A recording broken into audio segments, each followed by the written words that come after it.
I'm ready when you are. I'm ready when you are. Be Hey like- guys, today I have a pretty exciting video. Hi guys, today we're gonna do arson. I'm putting that in the video. She's like not even in the shot. Hi.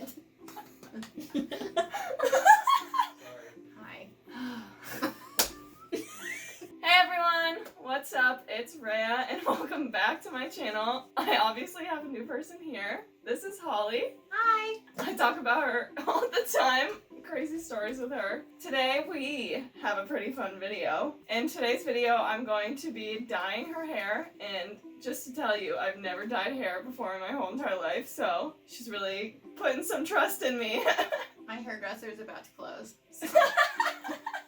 We're just gonna go like a little bit darker than what she has right now, and to be honest, she's the one that watches Brad Mondo, not me, so I don't know what I'm doing. But it's okay, we're just gonna go with it. Before we start, subscribe down below,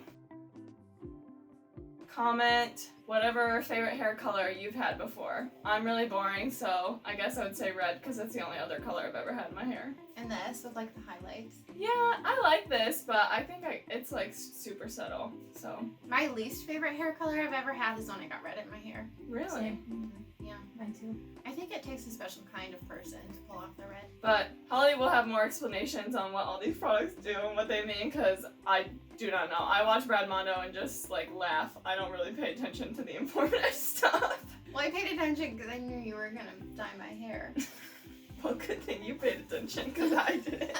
Okay, I guess we can get right on into it. So today we're using L'Oreal Technique Let's Color. They recommended it at Sally's. And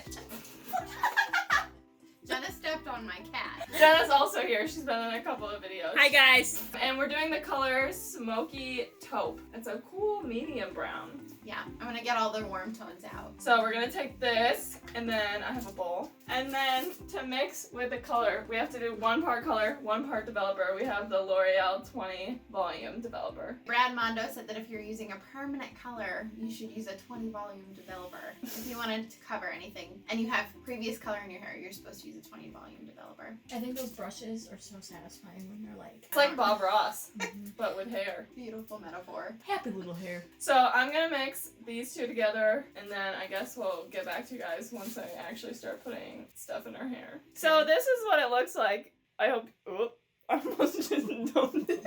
So I mixed the developer and the dye together, and now I'm just taking a clip and I'm gonna clip her hair up and section it because Brad Mondo will punch me if I don't. It smells really bad. That's another thing that Brad Mondo always says is always fully saturate. And bleach doesn't lather. I'm just sectioning off her hair right now, and then we're gonna put a towel around her shoulders so I don't get brown dye everywhere, and then we'll actually start putting the color on. Just a disclaimer, I've already said this, I am not a hairstylist, not even close to one, so it's gonna take me a little while. I just feel like you're one of those people who's like good at everything, you know? Like anything you try, you're good at, so. Well, thank you.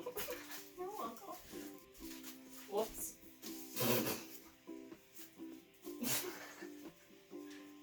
There. Now I'm just gonna start slapping this stuff on. Real term, slapping it on. I think it's full saturation. I like slapping it on better.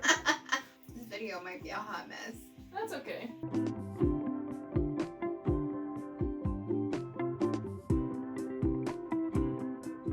So, I've had recent videos, as you guys have known, probably like 3 now I think, about mental health, and Holly is actually getting her master's in social work, so she knows a lot more about it than I do. I guess she can just start talking about what she knows or things that I haven't mentioned in my videos that she thinks could be helpful for you guys. So I don't really know what you specifically wanted to talk about, but we can just have a discussion if you'd like.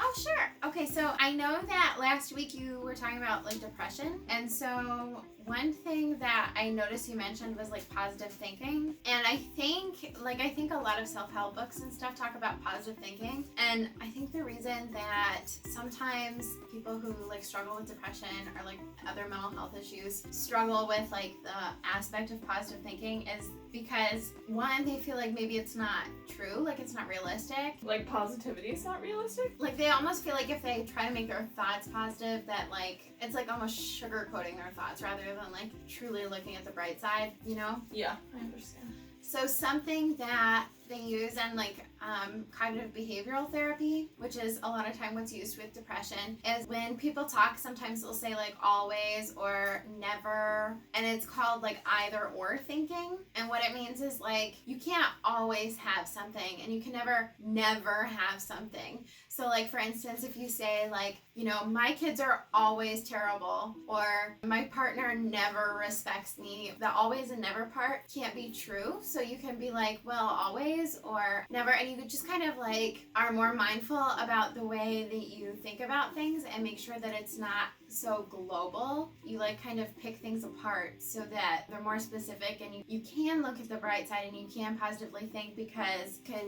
look at it more specifically. Does that make sense? Yeah, it's kind of like that all or nothing complex where they think like something is always this way or never this way, so it's like they always don't see like a middle road. It's like something is always bad or something will never be good, you know? And I think that can help a lot too, because we don't really notice when we think of things illogically because we're thinking, so we think it's logical.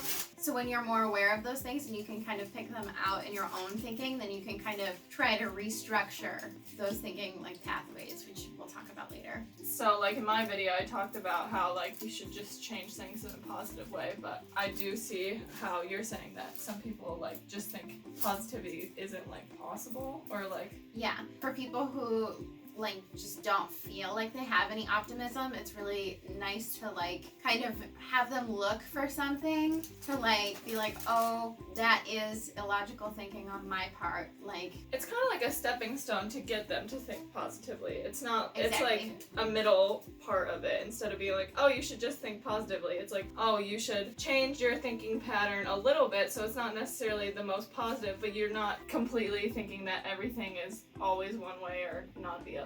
Right. Like, I guess the other part of that was something that's really interesting is that when you kind of start that positive thinking, or you can kind of look for things so that you can think more positively, it might seem really hard at first, but the more you do it, the easier it will get. And that might seem like a cliche, but we actually have these things called neural pathways. And the more you do something, the more like ingrained those neural pathways are on your brain. It's like that fake it till you make it type of thing. Exactly. Well, like, and it doesn't necessarily even have to be fake, but even if it's like a true, like, positive thinking experience, even if you aren't used to that kind of thinking, the more you do it, the easier it will be. Because it's like, it's called cognitive restructuring, and it's literally changing the way that your brain works so that it becomes easier for you to see the bright side and to be happier and to be positive, you know?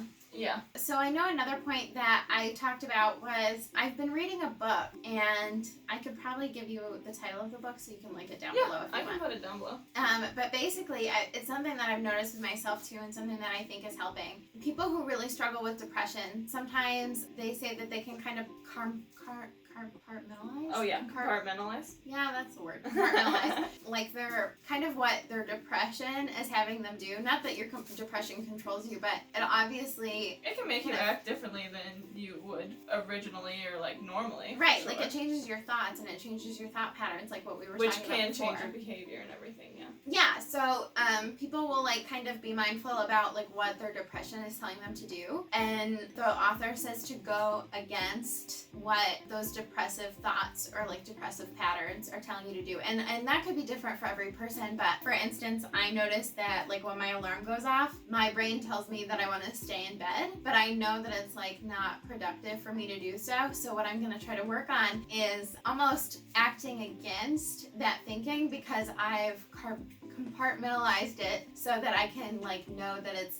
the depression telling me to do that and not necessarily what's like the best for me to do. It's not really myself wanting to do that, but more like that negative part of my brain, you know? Yeah, well, you're like raising your awareness to this, I guess, just thinking pattern that you have, and you know that it's truly not what you want, because there are times where you don't think that way, and you know what's best for you, but in those times you just have to remember like what is best for you and go against like the grain, I guess. Yeah, and I think that's true. And you know what? I think you can even maybe do that with anxiety, because I know that when you like start to, it's called ruminating, when you like kind of worry about things and then your worrying turns into like a circle of worrying. So you're worrying about worrying, and then you're like, oh man, and I'm worrying and I shouldn't be worrying about that, and now I can't concentrate on this. It's like a really like spiral downwards. Exactly, and I think like it's called a spiral, you know. And so I think like you can kind of recognize that like anxiety when it's coming and just kind of try to go against that and try to like recognize when it's happening and change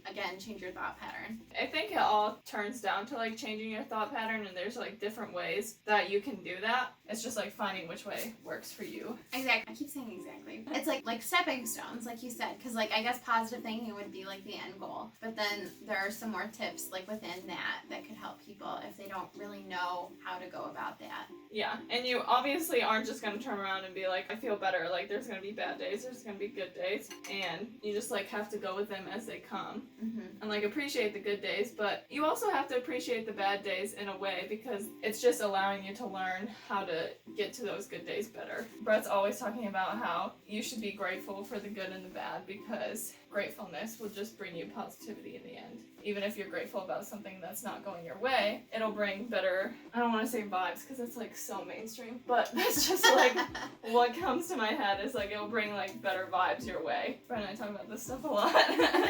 It seems very Brett. Like I think some of the deepest conversations I've ever had have been with Brett.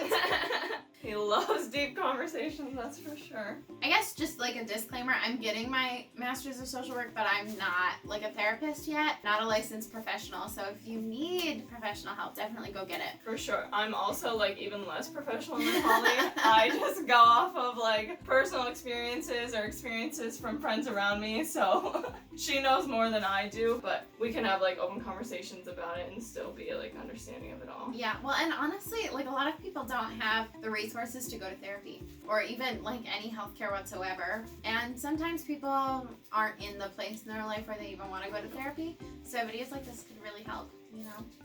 For sure. Excuse me.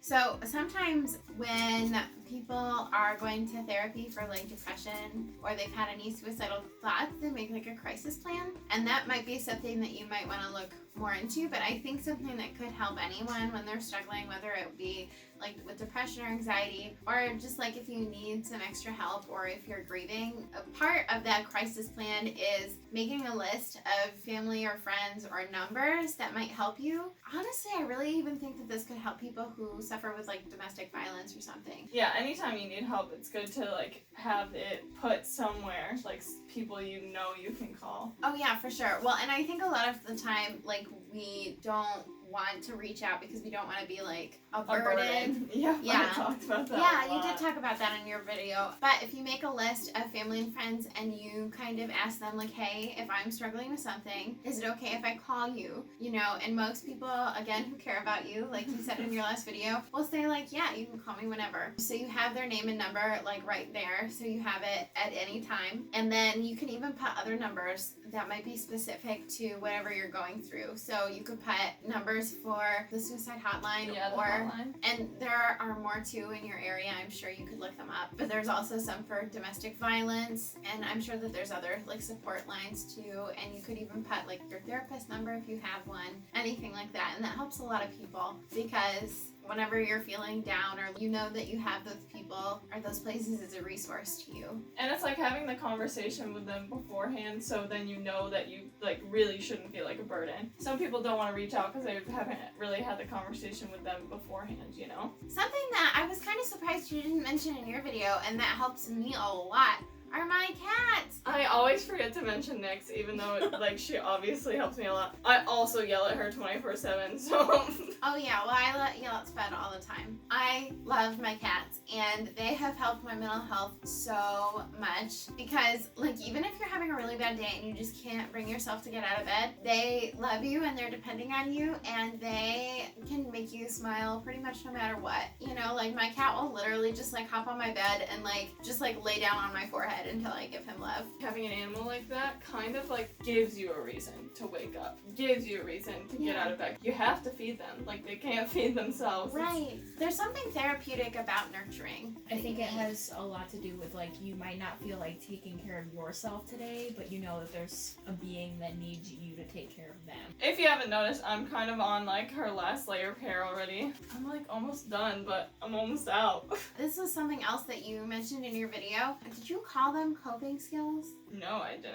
I don't know professional terms for anything.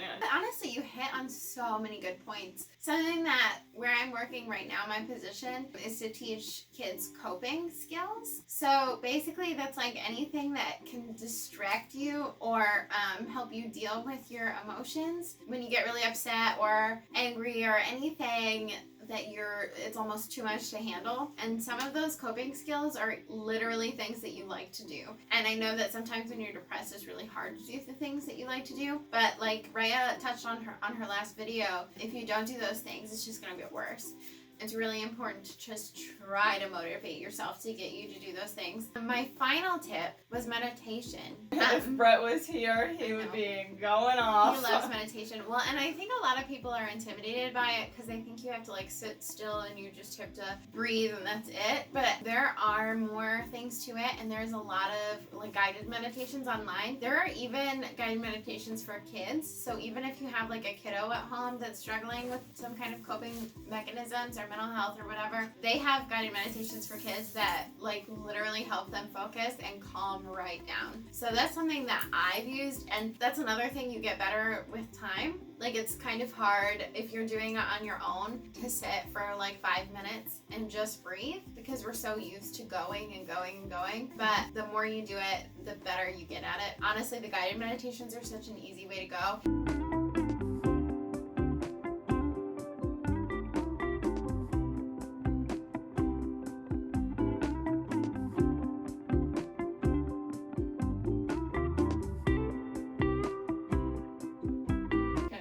Take the little bits that I have left and just like find any pieces that need it, and then we'll just wait 25 minutes. Oh, I did another thumbs up. Oh, I said I was gonna do finger guns. Oh, there you go. But we had pretty good talks about mental health. I know, it was nice.